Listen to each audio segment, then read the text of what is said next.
hijo de Lices y Grío, fue natural de Halicarnaso, de ilustre familia, y tuvo un hermano, Teodoro.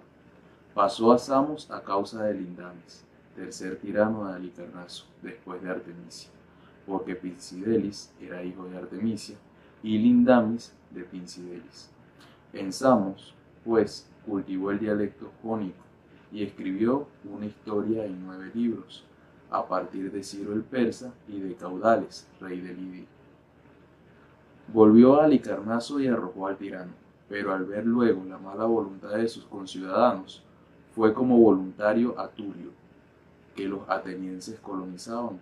Allí murió y está sepultado en la plaza pública. Algunos afirman que murió en Pela. Sus libros llevan el nombre de las musas. La lectura que les acabo de compartir pertenece a un diccionario escrito por un bizantino llamado Suidas, que vivió en el siglo X. Él allí nos cuenta la vida de un griego que vivió en el siglo V antes de nuestra era, el cual escribió una obra que es icónica para el pensamiento occidental,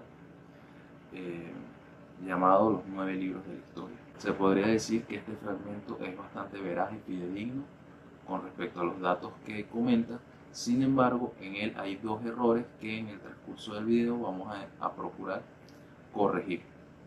El objetivo de este video es dar a conocer un poco quién fue Heródoto, cuál fue el contexto histórico en el cual se desenvolvió, qué sucesos ocurrieron en su vida, darle un recorrido a su biografía y de esta forma introducirnos a lo que fue su obra.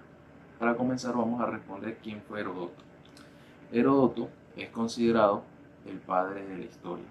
Así como a Aristóteles se le da el título de que fue el padre de la biología, a Mendel, que fue el padre de la genética, a Freud, que fue el padre del psicoanálisis, a Heródoto se le concede ese título. Ese título incluso fue otorgado por el mismo Cicerón.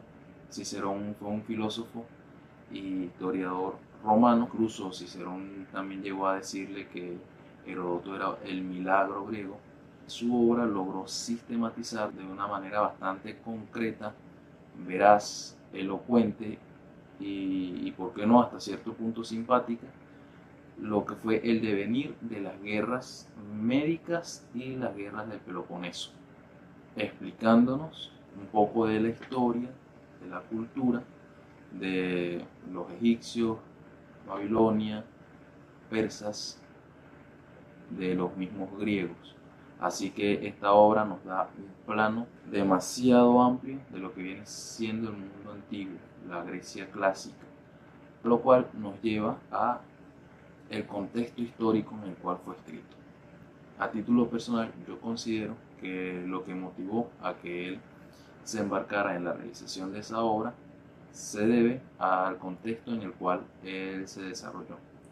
Heródoto nace en el 484 antes de nuestra era, justo en el medio de lo que fueron las guerras médicas.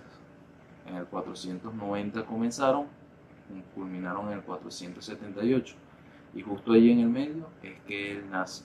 Él nace en una familia probablemente aristócrata que era de sangre griega, pero que a pesar de su sangre, de su linaje, eran súbditos del imperio persa, porque esa zona de Halicarnaso, de donde él es oriundo, estaba en ese momento dominada bajo la tiranía de un persa llamado Ligdamis.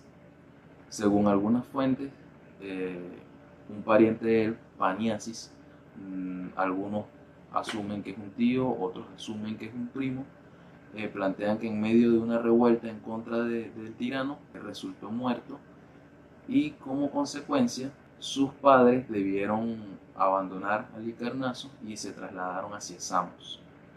Justo aquí en este punto es donde debemos hacer la primera corrección al fragmento que leímos al inicio, en el cual nos plantea de que él aprendió el dialecto jonio en la zona al llegar a Samos. Sin embargo, en Halicarnaso este dialecto era bastante común, su uso.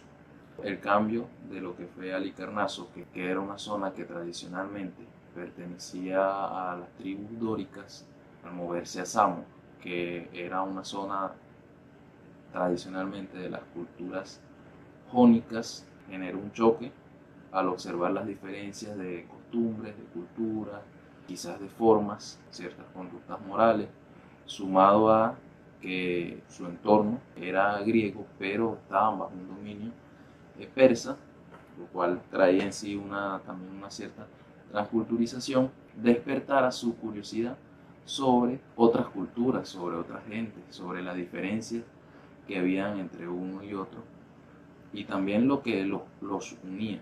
Entonces, vuelvo y repito, eso despierta su curiosidad y lo motiva a viajar, conocer, visitar pueblos, ser un proto Luisito Comunica.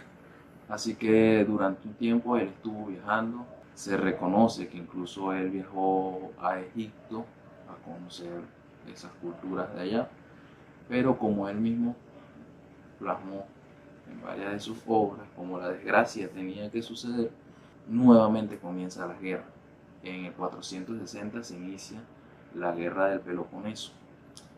En medio de esta agitación, en medio de esta guerra, él se une a un grupo de personas que se disponen en el 454 a derrocar a Ligdamis, el tirano del cual conversamos hace un momento.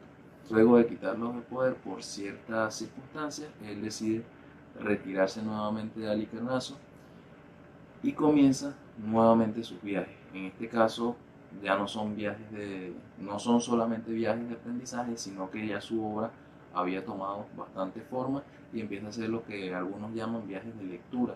Iba de pueblo en pueblo, de ciudad en ciudad, leyendo lo que ya tenía y compartiéndolo. Debido a que para ese momento no solamente el problema era que no existían redes sociales, sino que los medios eran bastante precarios. De hecho, el material en el cual él escribía eran pieles de huellas, donde fue escribiendo sus libros. Se valía mucho de lo que era el boca a boca. Llegaba a un sitio, leía a los que estuviesen allí presentes, que quisiesen prestar atención, y bueno, de allí ellos a donde se dirigieran podían compartir esto que habían escuchado de él, entonces de forma oral.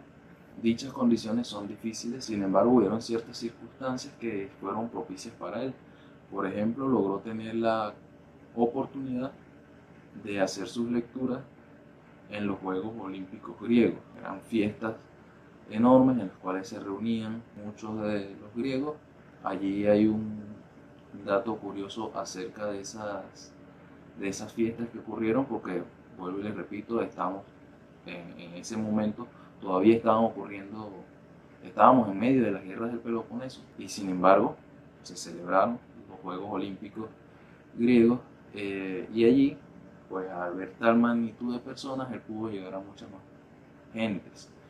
Y estas a su vez, cuando volvieron a sus lugares de origen, compartieron y esto influyó mucho en la popularidad del trabajo que él venía haciendo. De este tiempo, de estos viajes de lectura, que duraron aproximadamente un periodo de tiempo, se registra de unos 8 años, es donde surge la mayor cantidad de anécdotas, sucesos que, si bien es cierto, no son del todo comprobados, tampoco pueden ser del todo descartados. Como por ejemplo, de que en esas lecturas supuestamente él exaltaba mucho o dejaba muy bien parada la ciudad de Atenas, podríamos decir la administración pública de la ciudad de Atenas le realizó un pago de 10 talentos.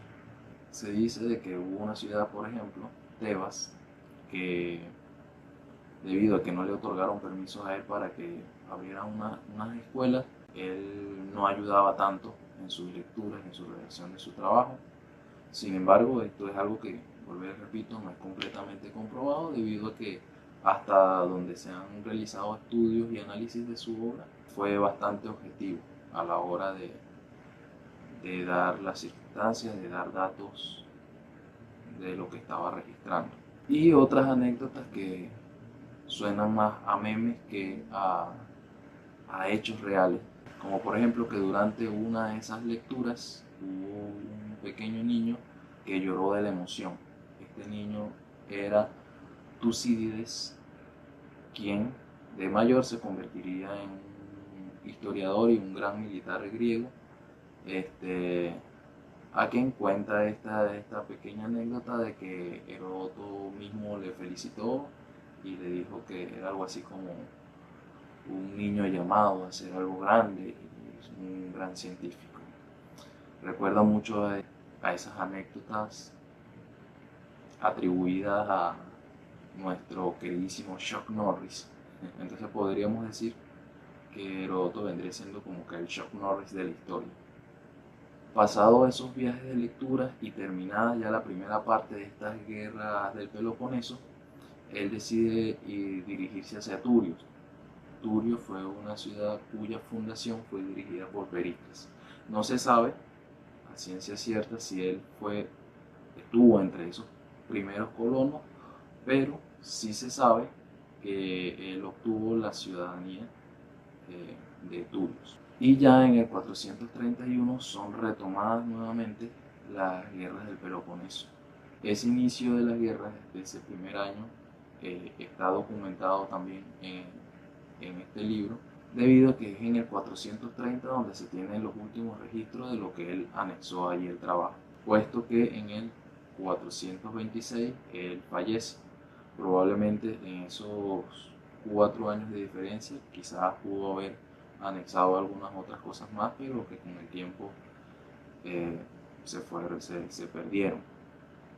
Sin embargo, esta obra ya para el 425 era bastante conocida, incluso al punto de que Aristófanes llegó a realizar una parodia acerca de este libro. Lamentablemente, él no logró ver el final de la guerra del Peloponeso. Hubiese sido bastante interesante que su vida se extendiese más, porque de esa forma nos hubiese legado dentro de su estilo de redacción los sucesos de cómo se desenvolvieron esos días, esos años de la guerra, puesto que lo que vamos a decirlo, el segundo round de la guerra de Peloponeso fue mucho más extenso. Y pues lamentablemente no tenemos ese registro, al menos no de su mano. Sí existen registros por medio de otros autores.